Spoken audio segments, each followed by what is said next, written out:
Hey, hello, how are you? And welcome to my channel. I am so sorry it has been so long since I've posted a video. There's lots of factors here. One, June was an absolutely insane month. I feel like there is so much going on. But also, unfortunately, I only finished 3 books last month, which is really sad. I don't even remember the last time that's happened. However, it's not like I only read 3 books. I know that might not make any sense. I will explain it in this video. But I only finished 3 in June. So, I have a lot to say. There are lots of books to talk about, even though only 3 of them made it to the very end. But here we go. Let's just start explaining this. So the first book that I finished in June was Gathering Blue by Lois Lowry. This is the second book in the Giver series. I knew nothing about this book going into it. Absolutely nothing. I just knew that it was a continuation of the story from The Giver. I wish that I had at least read a summary, because here's the thing. I don't think that you could call this just like a regular series. I would say that The Giver Quartet is actually an interconnected standalone series, because I expected Gathering Blue to just pick up where The Giver left off and show you what's going to happen next to Jonas and Gabriel. And that's not the case. That's not the case. This book is about a girl named Kira. She's about the same age as Jonas was in The Giver. But you need to know, it takes place 2 years after The Giver ends. So there's that. It also takes place in a completely different community. It's not the same community that Jonas is from, it's a different one somewhere else. I listened to the audiobook for most of this, and the author, Lois Lowry, actually had like a little author's note at the beginning, which was super cool. And she said that when she set out to write this book, she wanted the community to be almost the opposite of the community in the first book. Take a shot every time I say the word community. They don't have names, so I just have to say that word over and over again. I'm so sorry. Anyway, so in the ways that the first community is very sterile and high-tech and streamlined, this community is pretty primitive. It's not like they don't have jobs and a leadership hierarchy. They definitely do. But the ways that the people interact with each other and even the way that some of them talk is extremely primitive. And so that was a shock going into this. But anyway, Kira finds herself an orphan suddenly, and she is scared that they're going to ask her to leave the community because she is disabled, and that is highly frowned upon within this community. And then she ends up getting a special assignment, and we go from there. I don't want to spoil it. However, I will say I wouldn't recommend this, to be honest. I ended up giving it 3 stars, but it's just not what I wanted. What I wanted was the next step. What happens directly after the end of The Giver? And that's not what this was. So even though I was interested in the story and I did want to see what was going to happen next, I ultimately felt really dissatisfied by the time I finished it. And I spent the entire book essentially like looking for Jonas and trying to see like, are there clues? What's going on? I will say there's one mention of a person that's obviously Jonas, but they don't even mention him by name. I just say all that to say that like, if you've read The Giver, or if you've never read The Giver, but you're thinking of reading this series, this is information that I would have liked to have had going into it. So yeah, 3 stars, not my favorite. After that, I read This Summer Will Be Different by Carly Fortune. And let me tell you, this is my favorite Carly Fortune book so far. I will say that unfortunately, a lot of people are not really vibing with her. I think that a lot of people liked Every Summer After, which was her first book, but then I also think that there were lots of people that were like, this is just like Love in Other Words by Christina Lauren. And I can totally see that, because it is. I read Every Summer After first and then Love in Other Words, so I am partial to Every Summer After, but I liked that one. I think I gave that one 5 stars. Her second book a lot of people didn't really like. I liked that one too, gave it 4 stars. So I was excited to read this. I think this one came out in May, in the end of May, but I was super stoked to read it and I love this book. I give it 5 stars. I would definitely read it again. I just feel like Carley Fortune is so good at painting such a vivid picture for where all of her books take place. I believe she is Canadian because I think that all of her books have taken place in various parts of Canada. But this one takes place on Prince Edward Island. You've got your main character, Lucy. She is visiting her best friend Bridget's family home on Prince Edward Island, but she gets there first before her friend, and she runs into this guy and they have like an instant connection, and his name is Felix. He is super hot. He's an oyster shucker, which I didn't know was a job. I don't know anything about oysters, but yeah, I don't want to tell you anything else. Because I just think you should read it. I think it's amazing and I would definitely recommend it. I really liked it. So this was a win. I would say that this was my favorite book that I read in June by far. So once I finished that book, I was flying high. I was like, okay, that was a fun little summery romance. Let's jump into another romance. So then I decided to start another book that I had picked on my June TBR. I started Twisted Love by Ana Huang, and let me tell you, this was a mistake for me. I'm sorry if you like this series. I honestly thought that this was complete and utter trash, and I DNF'd it. So this is not one of the 3 books that I finished this month, but I needed to talk about it because otherwise when else am I going to talk about it? This book is so poorly written, in my opinion.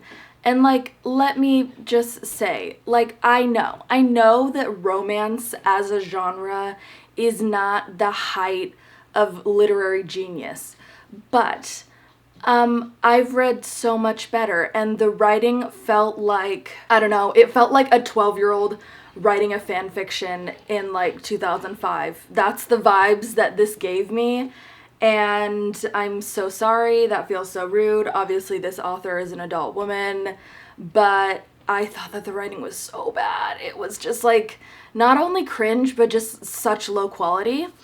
Also, the main guy character, I don't even remember his name at this point, Alex, he is so controlling, so misogynistic, so just like absolutely disgustingly overprotective, and that's not hot to me, honestly. Like, there are some times where you read something and you're like, oh my god, yes, I love that. But then you think about it and you're like, if that was happening in real life, I would be like, ooh, no thank you.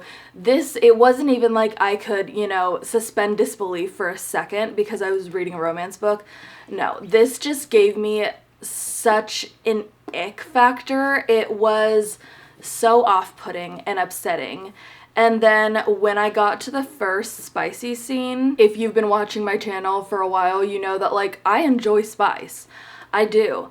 I did not enjoy this because the way that his character is, he acts that way in this scene as well, and it just made it feel like almost like a lack of consent. Like it felt like it was really going for like a Christian Grey type vibe, and I was not into it. So I DNF'd this. I'm gonna get rid of this. I'm also going to get rid of Twisted Games. I'm not gonna read the rest of the series. I understand that they're about different characters. I don't care, because even if I liked the characters better in the first one, I thought that the writing was absolute shit. So yeah, I'm not going to read this series, and I'm gonna take them off of my physical TBR.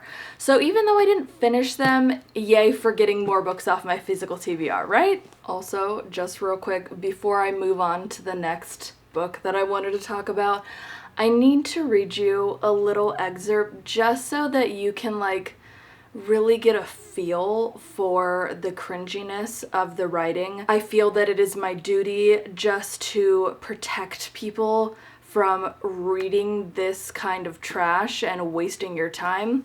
Anyway, here we go. This is in the guy, Alex's perspective. Also, I feel the need to read it in a horrible, cringy Batman impression because that's what was going on in my head when I was reading it.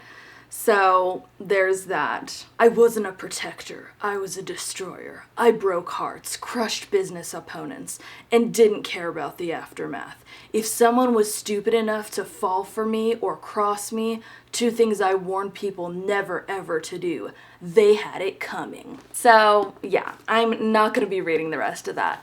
If you like this series, I'm so sorry, but it is simply not for me. So after that, I read Messenger, which is the third book in the Giver Quartet. And let me tell you, so far, this is the worst one, in my opinion. This one centers around Maddie, who is a character that you meet in Gathering Blue. He's like 9 or something in that book, and then I think he's about 15 in Messenger. You also need to know that Messenger takes place 8 years after The Giver. So I began this book with some hope that I would still get to find out what had happened to Jonas. No, you don't go back to 12-year-old Jonas. You don't, because it's 8 years later now. Is Jonas in this book? Yes, but it's not interesting, it's not fulfilling in my opinion because it's not what I wanted. It's not a continuation of his story. This book is not about him. Every book in this series so far has been about a different person. And I think that the most compelling book so far is the first one. So I kept wanting more of that story and I just kept being disappointed. So this book is about Maddie. He lives in yet another community. It's a different one. And in a lot of ways, it's kind of a mix between the first two. It's not as high-tech as the first one, but it's not as primitive as the second one. The biggest difference being they accept people from other communities, like refugees. And so most of the community is made up of sick people or disabled people, people that have various physical deformities, they've been injured, and they will welcome them and give them a home and a job. Whereas in the second community, if you are injured or you are born looking physically different, you're basically killed. And that goes for the first community as well. You would have been released because you're just not useful anymore, which is absolutely horrible, obviously. So that's cool that this third community is willing to accept people like that. But when we start this book, something different is going on because a lot of the people in the town that are normally super kind and welcoming to other people decide that they actually want to shut the borders and not let any more new people in, which is obviously really sad because then where are these people gonna go? Their community is known as like a safe place for people to go to, and so nobody would have that anymore. That's super sad. But you don't really get any context for why people's minds are changing about this. They just are. And the main character, Maddie, is noticing this. He's like, that's sad. People are like less compassionate. But you don't really get to know why, basically. Also, there's a big forest, and the forest is kind of sentient. This book sounds absolutely wild for me to try to describe. It doesn't make any sense. But that's how it is. So the forest can become sort of malicious and especially dangerous towards certain people. But for whatever reason, Maddie is not really affected by the forest. The forest likes him. I know that sounds absolutely crazy. Basically, this book is kind of a fantasy book. The first one is definitely dystopian. I don't really know how I'd qualify the second one, but the third one is basically fantasy. It feels like there's like legit magic going on, and I don't know how else to describe it. It felt like magical, but with no rhyme or reason. There's no explanation, which always pisses me off. but there's nothing I can do about it. Maddie does have to go on a quest to retrieve something and bring it back to the town before the borders close. I can't really tell you anything else, but I will say I gave this book 2 stars.